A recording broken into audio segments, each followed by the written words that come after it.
राजलक्ष्मी सुदर्शन पाचपुते इयत्ता चौथी तुकडी ब इथे जमलेले माझ्या बालमित्रांनो तुम्हाला माझा नमस्कार। आज मी 15 ऑगस्ट विषयी 2-3 ओळी सांगणार आहे, ते तुम्ही शांतचित्तेने ऐकून घ्यावे अशी माझी नम्र विनंती। आज 15 ऑगस्ट आहे। 15 ऑगस्ट 1947 मध्ये याच दिवशी ब्रिटिश राजवटीतून भारताला स्वातंत्र्य मिळालं, म्हणून हा दिवस राष्ट्रीय सण म्हणून साजरा केला जातो।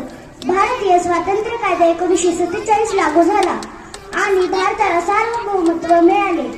15 ऑगस्ट या दिवशी आपण शूरवीर सैनिकांना वंदन करतो।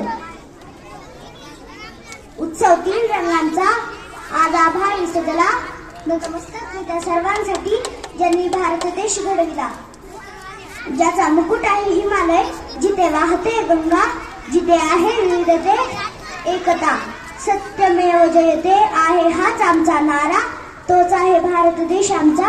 स्वातंत्र्य दिनाच्या हार्दिक शुभेच्छा। एवढे बोलून मी माझे भाषण संपवते। जय हिंद, जय भारत।